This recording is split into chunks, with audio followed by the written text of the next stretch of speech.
Aliados do governo e a oposição reagiram às tarifas definitivamente aplicadas por Donald Trump. O repórter André Anelli está de volta e vai trazer as informações para a gente. O que os parlamentares comentaram sobre isso e também sobre as sanções ao ministro Alexandre de Moraes. Hein, Anelli? Bem-vindo mais uma vez. Obrigado, Evandro. Começando essa repercussão que foi muito ampla, não só aqui no Congresso Nacional, mas também lá no Supremo Tribunal Federal. O ministro Flávio Dino prestou solidariedade pessoal a Alexandre de Moraes nas redes sociais. Dino disse que o colega de corte está apenas fazendo o seu trabalho de modo honesto e dedicado, conforme a Constituição do Brasil. E ele destacou que as decisões de Alexandre de Moraes são julgadas e confirmadas pelo colegiado competente. A ministra de Relações Institucionais, Gleisi Hoffmann, também nas redes sociais, afirmou que a sanção do governo Trump é um ato violento e arrogante e mais um capítulo da traição da família Bolsonaro ao país. Gleisi ressaltou que nenhuma nação pode se intrometer no poder judiciário de outra. O ministro da Advocacia Geral da União, Jorge Messias, também publicou uma nota em que repudia qualquer tentativa de intimidação do Poder Judiciário brasileiro e afirmou ainda que serão adotadas todas as medidas para defender a soberania das instituições brasileiras. Repercussões também favoráveis às sanções contra Alexandre de Moraes. Ainda pelas redes sociais, o deputado Eduardo Bolsonaro, filho do ex-presidente que está vivendo nos Estados Unidos, disse que a era dos recuos acabou e ele ainda convocou os demais líderes do mundo livre a se juntarem aos Estados Unidos, nas palavras dele. O país norte-americano, a gente relembra que ele vem reproduzindo a versão do ex-presidente Bolsonaro e dos apoiadores dele de que o país estaria violando a liberdade de expressão e autorizando prisões arbitrárias.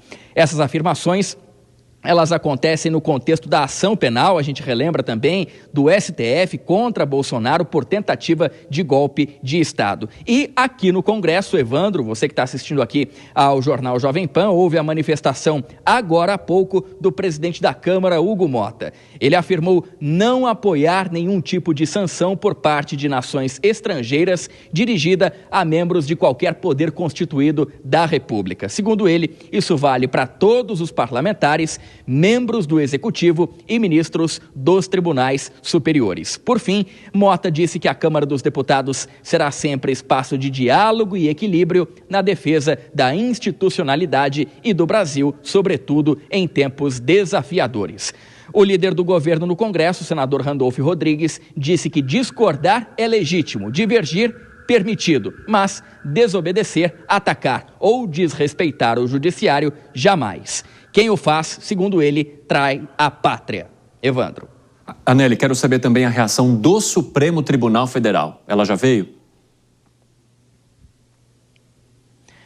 Já veio sim, foi por meio de nota também, viu, Evandro? O Supremo Tribunal Federal afirmou que não se desviará do seu papel de cumprir a Constituição e as leis do país que asseguram a todos os envolvidos o devido processo legal e um julgamento justo. O texto diz ainda que o julgamento de crimes que implicam atentado grave à democracia brasileira é de exclusiva competência da Justiça do país no exercício independente do seu papel constitucional. Portanto, essa é a manifestação oficial do STF. Evandro. Valeu, Anelli. Boa noite.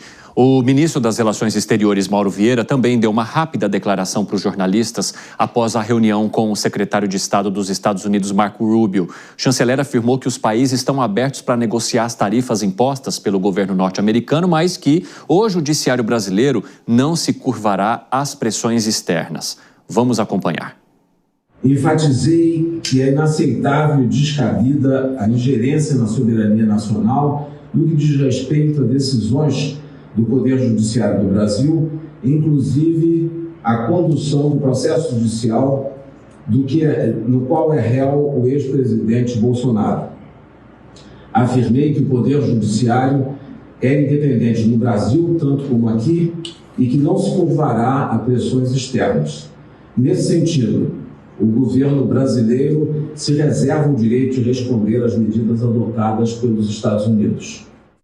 Bom, Dora e Deise, na próxima sexta-feira agora os ministros voltam do recesso e a gente vai ter de fato uma manifestação mais contundente sobre a situação, sobre as sanções que foram aplicadas ao ministro Alexandre de Moraes. O que você acha que a gente pode esperar de uma reação do Supremo e também das consequências ou respostas que isso também pode trazer de lá? Porque hoje, quando nós acompanhamos a comemoração de parte dos aliados de Eduardo Bolsonaro e do próprio deputado sobre a sanção ao ministro Alexandre de Moraes, muitos deles mencionavam, e não vai parar por aí.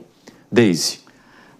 Pois é, às vezes me parece que tem até uma torcida interna contra, né, o Brasil, mas fato é que dentro do STF o que a gente deve ver é um foco na interdependência mesmo dos países, né, o que a gente tem visto agora em relação a essas sanções do Trump, reitero aqui, são sanções políticas e não econômicas e um ataque direto a essa interdependência dos povos. Então, por parte dos ministros, a gente deve ver algo que proteja justamente isso, que proteja o multilateralismo, e eu acho que muito indo contra algumas manifestações que a gente tem visto no Congresso Nacional, né? O STF, bem ou mal, quando um deles é atingido, a gente sabe que o STF tem um corporativismo muito forte, então a gente deve ver uma reação nesse sentido favorável ao Alexandre de Moraes, obviamente. Agora, Dora, já o chanceler diz que na questão econômica dá para negociar. Agora, no judiciário, não tem como se curvar aos Estados Unidos.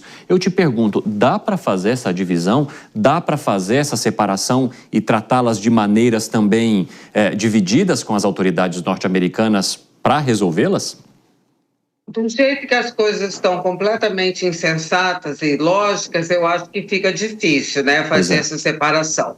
Agora, sobre a repercussão, quer dizer, no judiciário, claro que vai ter essa manifestação, Deise já discorreu sobre isso, concordo. Agora, não vai mudar nada no processo, tá certo? Isso já foi dito hoje. E na política, todas essas manifestações são importantes e necessárias, tá? Mas elas não têm o condão de influir em decisões de outros governos. Mas, sim, elas podem ter repercussão, e eu acho que vão ter, na política interna, porque na hora essa coisa vai se decantando, essas posições vão se tornando mais agudas e daqui a pouco, vou te contar que o sobrenome Bolsonaro de ativo vai passar a ser passivo, porque isso já está sendo considerado, já tem ali um zum, ainda é zum, né? Porque ninguém veio falar no microfone, mas todo mundo ouve. Na direita, um desconforto absurdo com essa posição do Eduardo Bolsonaro. Flávio Bolsonaro também, que era tido como moderado da família, entrou também na mesma vibe, mas o Eduardo Bolsonaro está tão entusiasmado com a influência que ele tem na Casa Branca e que ele fica solto da pirambeira, né? Mas isso vai até o momento que o Trump achar que o interesse dele, Trump, interno e externo, ele pode ser atrapalhado pela defesa do Jair Bolsonaro. Aí ele deixa os Bolsonaros de lado e vai cuidar da vida dele. Então, eu acho que tem repercussão em 26, na arrumação da direita, e ela não será favorável à família Bolsonaro. Dora, eu preciso de saúde mental para lidar com compostura as suas expressões aí das suas análises, viu? Um abraço, até já.